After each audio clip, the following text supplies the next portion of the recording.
Well, can I say welcome to everyone? And we have with us our guest lecturer, Dr. Linda Kusdhany, who's from Indonesia. And Linda will introduce herself in a moment. But we also have Dr. Jacob, John, and Callum Durward. Jacob's from Malaysia, at the University of Malaysia, and Callum from Cambodia. And my name is Raman Bedi. I'm based here in London and at King's College London. Linda, welcome, and thank you so much for agreeing to give this lecture. Can I just hand over to you? Yeah, okay. Thank you, Prof. Bedi. Thank you for inviting me to this session. And may I introduce myself here? I'm Linda Kusdhany. I'm from the Prosthodontic Department, Faculty of Dentistry, Universitas Indonesia. It is in Indonesia. And I'm majoring in prosthodontic and also in geriatric dentistry. Can I start the presentation, Prof. Bedi? Yes, please. Yes, please. Do start. Okay. I will share my screen.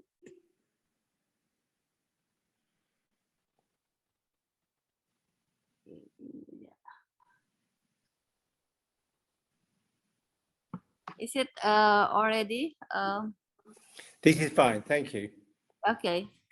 Yeah, thank you, Professor Bedi, and also good evening to Prof. Callum and Dr. Jacobs. Thank you for inviting me here to share about the topic of oral health care in medically compromised patients, especially neurodegenerative and respiratory disorder. And before I starting my presentation, I want to introduce my country, Indonesia. Indonesia is a very beautiful country, consists of not only island, but also mountains and also rice field. So I hope you all can visit Indonesia if the pandemic is over. And this is our Faculty of Dentistry, Universitas Indonesia. We have two campuses. For the undergraduate students, we have the campus in a rural area in West Java. This is our campus. And then the second campus is in the central of Jakarta. It is also the location of our dental hospital. And this is our dental hospital, and I recorded this picture in the pandemic COVID-19 situation, and the students treat the patient using the protocol for the COVID-19. Yeah, I want to start my presentation. The first thing that I want to share is about the older people population. And an increase of proportion of older population due to the increase of life expectancy, it is also gave impact that there is an increased number of older population with systemic disease and degenerative disorder. And according to the WHO, if the proportion of older population is more than 7%, we call it the aging society. And if it is more than 14%, we enter the age society. And if the proportion is more than 21%, it is a super age society. And what about in Indonesia? In Indonesia, in 2035, it is predicted that Indonesia will have the proportion of older person around 13.8%. So it means Indonesia is entering the age society. And in Indonesia, in 2035, it is predicted that we will have around 48.1 million older persons. It means that double the proportion of older person in 2017. And I think it is synergized with the increase of older person proportion in the world. And what I want to talk now is about the medically compromised patient. The term medically compromised refers to dental patient with impaired health status. and patient with systemic disease, and patient with altered immune system. And about the neurodegenerative disorder, the disease that I want to stressing, it is a range of condition which is primarily affect the neuron in the human brain. And example of this neurodegenerative disease is Parkinson disease and Alzheimer disease, and incurable and debilitating condition, and will result in progressive of degeneration, death of nerve cell, and problem with movement, we call it ataxia, and problem with mental functioning, and call it dementia. And neurologic degenerative disease like Alzheimer disease and Parkinson disease usually occurs in older person or in elderly. And cognitive impairment, it is a common condition among the older adults. And the mild cognitive impairment, it is an intermediate stage between the normal aging and the dementia. And it is considered as a pre-dementia syndrome. And the probability of the mild cognitive impairment in adults to progressing to dementia is higher than adults without the mild cognitive impairment. So it is important to identify the risk factor of the mild cognitive impairment in order to delay the onset and decline of the cognitive impairment. And dementia is a syndrome that result in progressive deterioration of cortical functioning, including language, judgment, comprehension, memory, thinking, and learning. And as dementia advances, the person's ability to carry out activities of daily living, such as going to shopping, managing finance, it will also decline, and eventually resulting in the person needing assistance to undertake even a simple activities. And Alzheimer's disease is the most common type of dementia and accounts for more than 50% of dementia cases. And the most consistent risk factor for dementia is age, family history, and then stroke, diabetes, obesity, high cholesterol, hypertension, low physical activity, and low education. And this is the map of aging of the global population with the proportion of the chronic degenerative disease, including dementia. It is shown that in Asia, the proportion is about 22.9 million of the older person who afflict with dementia, and it is the highest number compared to other region in the world. And so it is very important for us who live in Asia to take notes of this degenerative disease. Dementia, about the prevalence of dementia, the number of people living with dementia worldwide, it is estimated will be reached around 135.46 million in 2050.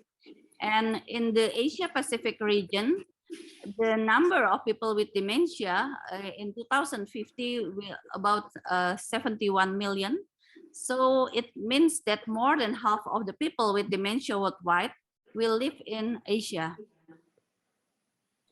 And the impact of dementia, dementia and cognitive impairment, as I already mentioned, are the leading chronic disease contributors to disability and dependence among older people worldwide. And it means that people living with dementia will increasingly have difficulty to meet their basic personal care needs. And the best way to prevent the mild cognitive impairment to become severe, to become dementia, is that prevention is the very important thing. So we should raise awareness of prevention and risk reduction strategies, which may delay the onset of the disease for some individuals and reduce future numbers of people with dementia. And optimum quality of life for older person can be achieved not only by taking notice of general health condition, but also by taking consideration of oral health. And according to the WHO, oral health is an integral and essential to general health. And also it is a determinant factor for a quality of life. And recent systematic review found that elderly people with dementia will have higher incidence of coronal and root caries, periodontal problems such as gingival bleeding, periodontitis, attachment loss, sclerostomia, oral lesion, and uncomfortable denture fit. And we have a previous study in Indonesia, and we found that the number of missing teeth, it is a risk factor for low cognitive function and dementia. And it may be the result of the reduced nutritional intake that comes with having only few teeth. And the data from Indonesia drew an association between fewer teeth and worse memory.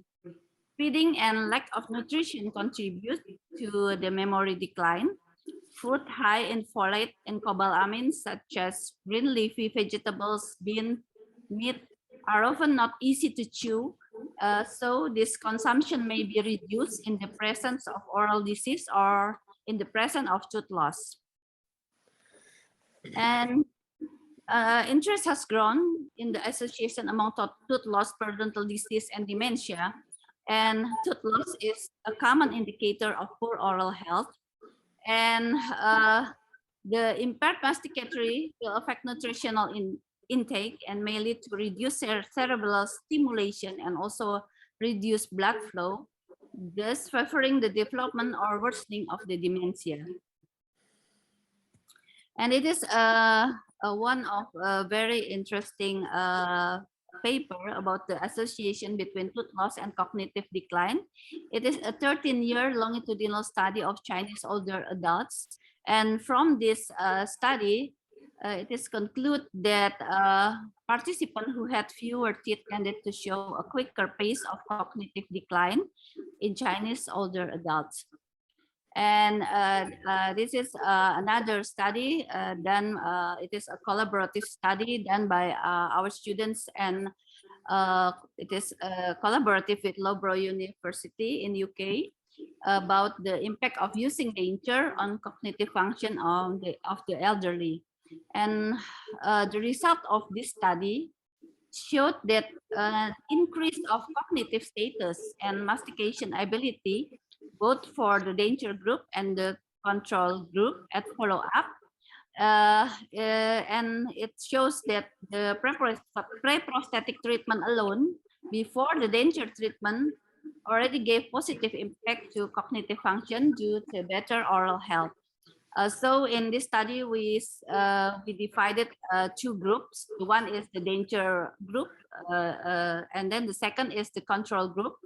The control group will have the pre-prosthetic treatment alone, and then after the study finishes, they continue with the denture treatment.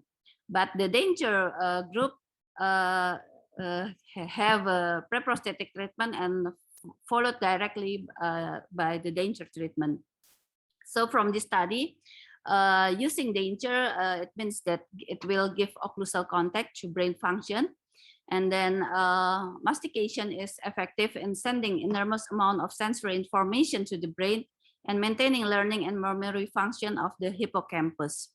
And from this study, we also learned that after pre-prosthetic treatment, subjects feel free of pain, so they can masticate with comfort, regardless or whether or not they continued with the denture treatment.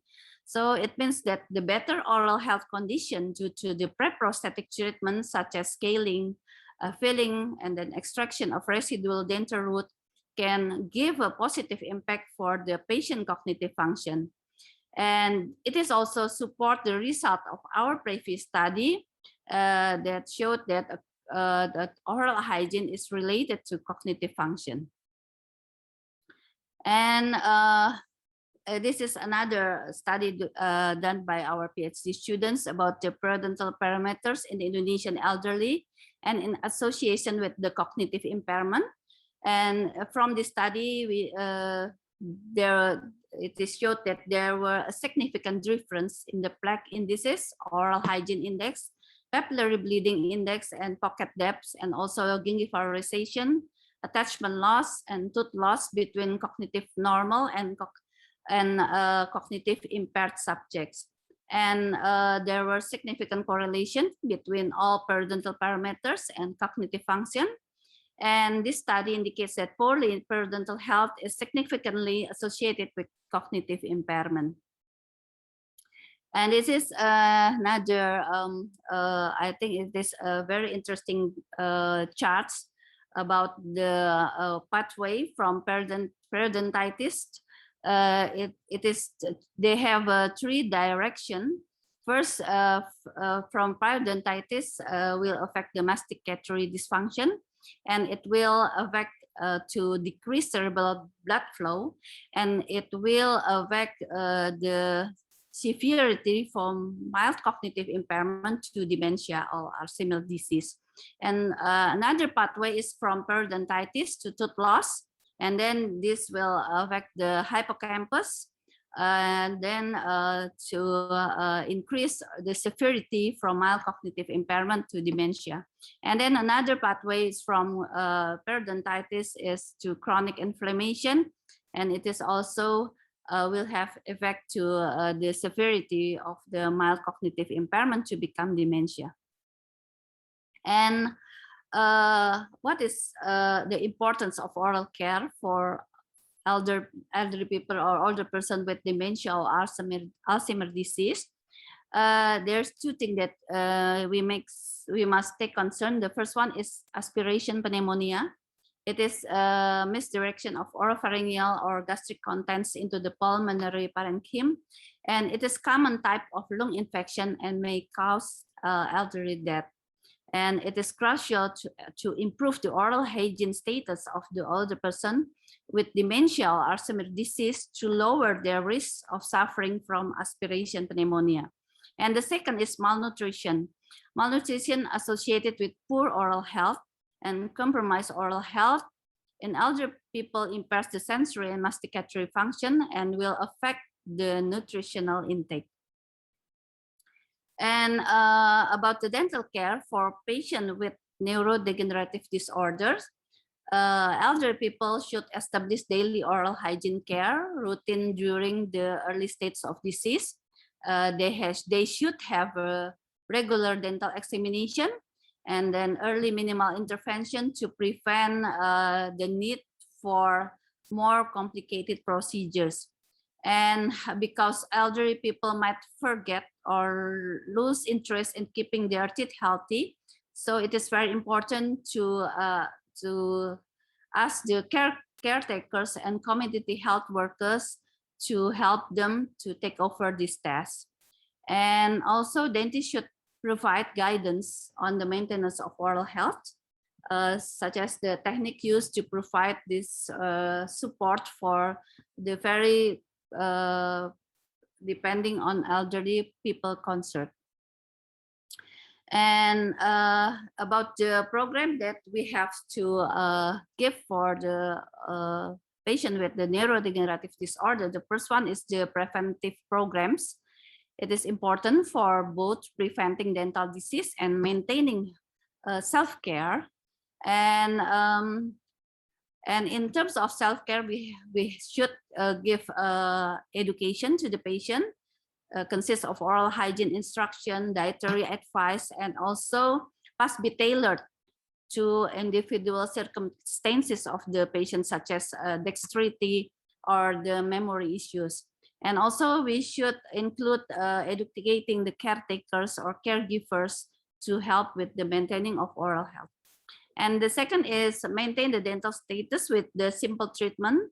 It means that used professional treatment should be considered and to avoid complicated treatments and use the traumatic restorative technique. And the third one is the emergency care to specify the one with give discomfort or pain for the patient. And for the cognitive impaired older adults, regular preventive oral hygiene care is maybe a challenging task, and it is more complicated due to reduce of physical dexterity, and impaired sensory function and difficulty in communication. And sometimes the patient already take medication such as antidepressant and antipsychotics, and it will give adverse oral effects such as maybe xerostomia and decrease of salivary flow. And there's also dyskinesia or extrapyramidal symptoms. And adequate oral hygiene and dental treatment are needed for people with dementia to prevent medical problems, like I previously said, that such as aspiration pneumonia, and to maintain the adequate nutrition and hydration. And it is a very interesting paper said that healthy oral cavity and satisfactory mastication efficiency, clean aesthetic dentition, and also prosthesis will contribute to the quality of life of the older person. And the underlying contributing factor is to make nutritional intake is possible and keeping the body healthy and functioning well. And now I can proceed. Now I want to proceed with the second disease about the Parkinson disease. Parkinson disease is a complex and heterogeneous disorder with motor and non-motor symptoms, and with also environmental and genetic risk factors, and several affected brain structures and cellular function. And the prevalence 1% in people 60 years or older, and equating to between 7 and 9 million of elderly in the world suffer from this disorder. And patients with Parkinson disease will have a higher risk for developing oral health problems that can exacerbate by other non-motor symptoms such as mental health and also dysphagia. And this will accelerate the decline in quality of life and even increase the risk of death by aspiration of pneumonia. And non-motor symptoms in Parkinson disease may appear years before or after diagnosis, including changes in behavioral and cognitive, and also autonomic dysfunction such as dysphagia or sleep-related dysfunction. And it is very nice charts about the Parkinson disease that can give effect to the cognitive symptoms and then motor symptoms and non-motor symptoms, and also this will increase risk to have the patient to have a poor oral health. And with the poor oral health, it will increase the risk for social impairment and also the aspiration pneumonia. And for taking care of the Parkinson disease patient, we should have an interprofessional healthcare team, not only consists of dentists, but also caregiver, neurologists, nurses, physical therapists, psychologists, speech pathologists, dietitian, and other specialists needed. And oral health concerns in patients with Parkinson disease, from higher rates of caries and periodontal disease, and then difficulty to retaining their dentures, susceptibility to crack their teeth due to bruxism and masticatory problems because they cannot control the motor function, and then the shallow ray, and orofacial pain, burning mouth syndrome, xerostomia, and also taste impairment. And major oral health concern is tooth and gingival loss, xerostomia, decrease of salivary flow rate, and also excessive drooling and dysphagia. I want to explain one by one of the disorder. One of this is xerostomia. Xerostomia is a subjective complaint of dry mouth and can cause demineralization of tooth enamel and rapid tooth decay, and also severe oral infection, dehydration of the gingiva, and loss of salivary antimicrobial protection.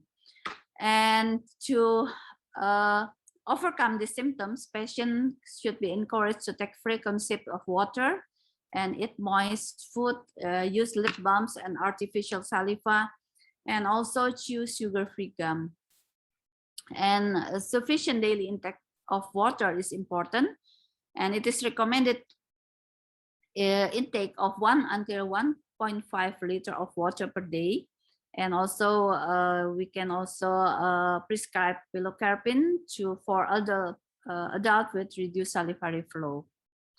And excessive drooling. Patient with advanced Parkinson's disease with the decreased salivary flow rate, many of them experience excessive drooling.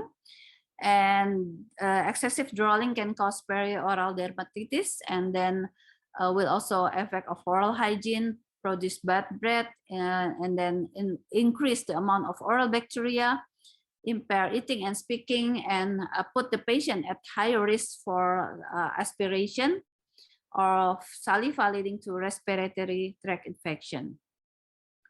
Dysphagia, poor orofacial muscle control and complex posture may contribute to the excessive drooling. And I think dental health professional can help to detect these drooling problems and to prevent further oral health decline. And the second is dysphagia. Dysphagia is difficulty in swallowing, and the symptom is associated with weight loss, malnutrition, dehydration, social impairment, and poor psychological well-being and risk of death through aspiration pneumonia. And the increased retention time of food material along the swallowing tract will promote bacterial growth, and also teeth or gingival deterioration, and increase the chance of aspiration pneumonia, and also increased rate of mortality. And it is a very, I think it's very simple questionnaire. It calls the IT10 to measure the risk of a patient to have a deterioration of swallowing function. It consists of 10 questions about the patient, whether they have a difficulty in swallowing. And if the IT10 score is 3 or higher, it means that the patient have dysphagia. So I think it is a very useful tools for screening, just for screening the patient with swallowing problems. And then the complete interprofessional healthcare team is needed, as I previously mentioned. And then we can also advise the patient to eat small bites and then avoid eating and drinking simultaneously to decrease the risk for aspiration. And because the dysphagia is greatly linked to oral health, it is important for the dentist to be aware of this problem. And then maybe we have interprofessional teams to overcome this condition. And for the dental care for patients with Parkinson's disease, I think we should maintain it, the good oral hygiene, and then keeping a low sugar diet, and making regular visit to the dentist is a must. And then dentists should also survey the patient regularly, and then they must concern the symptom of the Parkinson's disease that may affect the oral health care, such as the tremor of the severity, and then it will also affect whether the patient can brush their teeth, and then it is also will affect the sugar consumption, because the patient will choose maybe soft diet, and then there is also salivary problems such as drooling or dry mouth, and also dysphagia. And then this should recommend the use of electric toothbrush or toothbrush with a large handheld, or using water irrigation to help with the dental care. And then also we must take consideration that patients with Parkinson's disease may not be able to communicate their need effectively. So family member or caregivers should be present when the treatment plan is presented to the patient. Now I want to continue with the respiratory disorder. It is a disease of lung and human airways that affect human aspiration. And first types of infection, allergies, and other disease related to the different organ tissue and especially cell of human respiratory system. And types of respiratory system disorders consist of 4. The one is that will affect the airway disease.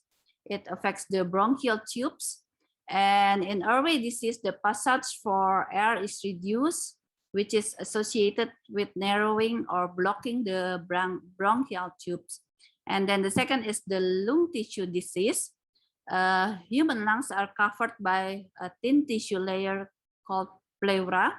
And due to certain viral or bacterial infection, the structures of the lung tissue are affected, and then which result in scarring, or there's an inflammation of this tissue, and that enabled the lung to expand normally, and then it will make the breathing is difficult. And the third one is the lung circulation disease. This disorder occurs when the blood vessels of the lung are coagulated, swollen, or damaged, and this affects the ability of the lung to receive oxygen and release carbon dioxide. And in extreme cases, this disorder may affect the functioning of the heart. And the respiratory disorder which are commonly prevalent is the chronic obstructive pulmonary disease, or we call it COPD, and asthma, and also tuberculosis. And COPD is irreversible and slowly progressing disorder, and characterized by a limitation of airway flow and resulting from abnormal pulmonary inflammatory reaction to harmful gas or particles such as tobacco smoke. And example of the COPD are chronic bronchitis and lung emphysema. And then the second is asthma. Asthma is a syndrome of episodic reversible acute narrowing of airway bronchospasm. And there's a constriction of smooth muscle with edema of the bronchial mucus and formation of mucus. The precipitators can be stress, cold air, pollutant, respiratory infection. And the last thing is tuberculosis. It is a chronic infectious granulomatous disease, mainly caused by Mycobacterium tuberculosis. It is acid-fast bacillus that is transmitted through the respiratory route through inhalation of infected airborne droplets and containing the Bacillus tuberculosis. And the main sign and symptoms of this disease is persistent coughs, and then blood in sputum, and nocturnal perspiration, weight loss, fever, anorexia, or combination of this manifestation. And what about the oral manifestation of that respiratory disorder? And oral bacteria that colonize in the oropharynx may be aspirated through the lower respiratory tract, and particularly in individuals at high risk of infection. And salivary enzyme associated with periodontal disease may modify the mucosal surface along the respiratory tract, and then this facilitating colonization by pathogens.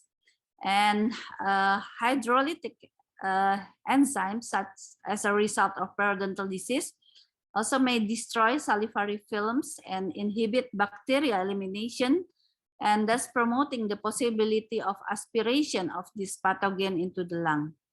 And inflammatory molecules present in saliva may modify the respiratory epithelium and promote colonization of the respiratory pathogen. And so improved oral hygiene and frequent professional oral care is very needed for to prevent the worsening condition and to help not to become aspiration pneumonia. So improve oral hygiene will reduce the progression of or occurrence of respiratory disease in high-risk elderly adults living in nursing home, and especially those in intensive care units. And oral hygiene and frequent professional oral health care will reduce the occurrence of pneumonia among high-risk elderly people living in nursing home in ICU. It is a very interesting result of a study from Asar and et al. And and in general, for oral care for medically compromised patient, it means that not only the neurodegenerative and also with patient with respiratory disorder, the preventive component is a very important thing. The first one is mechanical plaque removal using a toothbrush and with light pressure, and then sometimes it is needed to use for patient with manual dexterity to use electric toothbrush, and then or manual brush that have been customized for each persons. And also using rinse like chlorhexidine rinses. It is indicated for gingivitis and against a variety of plaque bacteria, and also fluorides and remineralizing rinse or topical fluoride. It is used in elder person who continually experience new coronal or root caries lesions, such as consequences of severe xerostomia. And this replaced the calcium and phosphate loss from enamel and cementum. And for manual plaque control, to help patients with disabilities, not only using electric device and adaptive aids like I previously mentioned, but also denture care, how the patient taking care of the denture, like removal of the denture while retiring, and then cleaning and massaging the tissue under the denture at least once a day to increase circulation and enhance the health of this tissue. And also the patient should be instructed to brush and rinse the denture thoroughly before and after soaking the and in immersion cleanse. And there's also a very important thing is to give counseling and education for the patient to counseling about the preventive dentistry for the patient includes giving them education and also a motivation, and using the tell or explain the procedures and show or demonstrate the procedure, and the learner and then can do or practice this technique. And so it requires the involvement of other health professionals, healthcare workers, of caregiver, and also the patient itself. And I think that's all that I can share today. Thank you for this opportunity, and I'm really need comments for my lecture. Thank you, Professor Bedi and all. I stop share. You can. Linda, thank you so much. That was excellent. It really was very, very good. So thank you for that.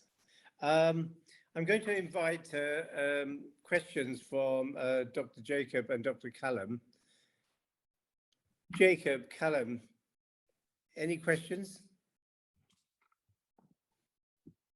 One question, Professor Linda, that I'd like to ask is, it seems that in a lot of elderly, especially those who develop dementia, they require a lot of care from caregivers.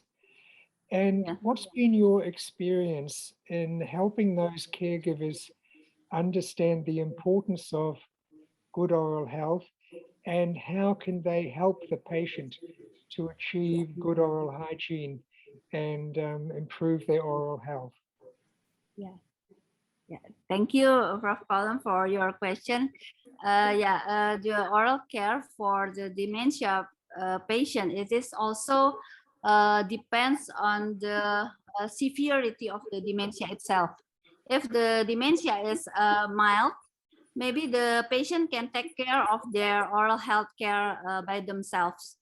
So we just need to give them education to the patient directly. But if the condition of dementia is severe, so it means that we cannot communicate with the patient. So we must include the caregivers, or in Indonesia, maybe the family is very important because not all patient can afford to have a caregiver in our country. So maybe the family who take care of the patient, it's very important. So we give education for the caregivers during their visit. And in our dental hospital, we have what we call it afternoon clinics. So it is for educate, not only, it is like a meeting with the after they got the treatment, and then we gathered a meeting with the patient and also the caregiver, and in that we show them the videos or give them instruction with videos for the caregiver and the patient. But in pandemic COVID-19, it is stopped. So we, because also the older person are afraid, some of them are afraid to go to our dental hospital. So we give using online the education of the instruction, we give it online for the caregiver. Yeah. Sure. Linda, thank you very much. So some practical tips. It's very difficult to keep the mouth clean and daily care. Do you recommend sometimes an electric toothbrush, or do you feel that manual toothbrushes are sufficient? Yeah, thank you, Prof. Bedi. Although many journals said that it is good to use the electrical toothbrush, but in my experience, I am favored they to modify their toothbrush using some of them using rubber so that they can grip more easily. I think it is more comfortable for the patient, and also not all patient can afford to buy electric toothbrush, and it is also I think it's also too too strong, the glass from electric. It can. So one of the things we often have, Linda, is a situation where the caregiver needs to be comfortable about putting their fingers in someone's mouth, because in some situation we get choking because of the dryness or the difficulty with mastication, or there's just quite a large debris gets stuck into people's mouths. How do you actually help the caregiver to feel comfortable about putting their fingers in somebody's mouth, either to remove some debris or to help with choking? Yeah. Thank you, Prof. Bedi, for the question. The first of all, we also give education for the caregiver to regulate the position of the patient. If the patient is not frail, so that we can ask them to straight and then a little lean to the back, and then they can clean using soft cotton using their fingers. Okay, that's helpful. Thank you. Jacob, is there any questions you would like to ask? Thank you, Prof. Bedi, and thank you, Professor Linda, for the very detailed explanation on how to take care. I just want to ask you, Dr. Linda. Now we know that with the population aging and better care being provided for those who are disabled. People are living longer. And one of the big issue that we encounter now is that these people are not able to seek treatment at the dental clinic, because of their functionality issues. So what do you think will be the future approach towards this to provide care for these kind of patients? Yeah, thank you, Dr. Jacobs, for your question. I think for this kind of patient that which have the difficulties to go to the clinic, it is also done in our hospital. It is we have a home care or home visit for the patient, so that our team will go to the patient and then do the treatment with the also taking their equipment. But as it is not, it is in our dental hospital, it is very, I think we just started this program, but unfortunately because of the pandemic condition, it is also stopped because we cannot go to the patient because they also don't want to seek the treatment in the COVID pandemic situation because they are afraid to, because they are older person and they are compromised. They afraid that it's high risk to get the infection. Yeah, but in normal condition, we will continue the program. Yeah, that's really helpful. Can I ask all three of you, Jacob, Callum, and Linda, yourself, to start? Do you see a role for silver diamine fluoride in looking after these very challenging groups? Mm-hmm. Yeah, maybe Prof. Callum or Dr. Jacobs can answer first. Okay, I'll be happy to give my opinion. Yeah. I mean, mainly silver diamine fluoride is being used more and more in children, but I definitely see an important role for it in elderly patients who have caries and who are not able to be treated easily in a dental chair in the conventional way. The silver diamine fluoride will arrest that caries. It'll mean that further intervention may not be needed. It'll control the situation. It should prevent pain from developing. And I think apart from the aesthetics of it, which you are going to get some black discoloration of the decay, but apart from that, it's an ideal sort of treatment in some of these patients. Yeah, I agree with you, Callum. That's there. Jacob, Linda, do you want to add anything to this discussion? Yeah, I agree with Professor Callum. I think it is very useful in older person using of the silver diamine fluoride, but I'm myself not yet have experience in it. Sure. But in children, they already have did it. But I think it is we can do it for older person. Okay. Sure. No, I would recommend. Jacob, do you want to comment or? As mentioned by Prof. Linda just now, that you can provide domiciliary care for those patients who can't come seek treatment in the dental clinic.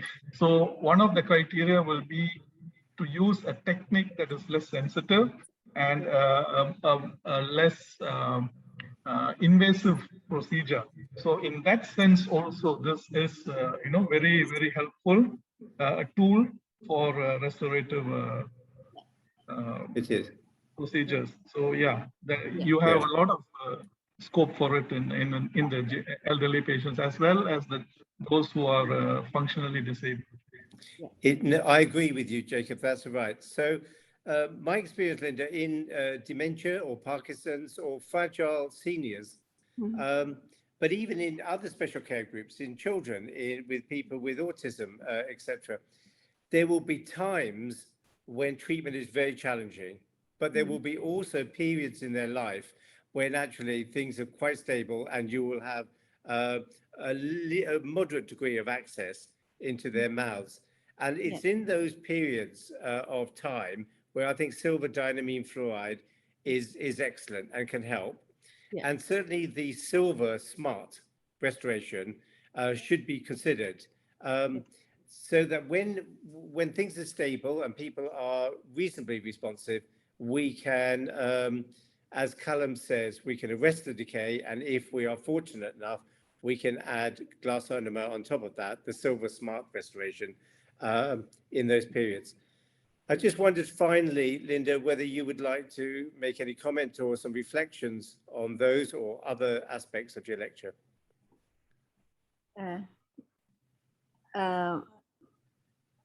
I'm sorry, I cannot hear because it is, yeah, there's a disturbance of connection, I think. Okay, no, I was just wondering whether you wanted to make any comments, final comments, or on your lecture before we end.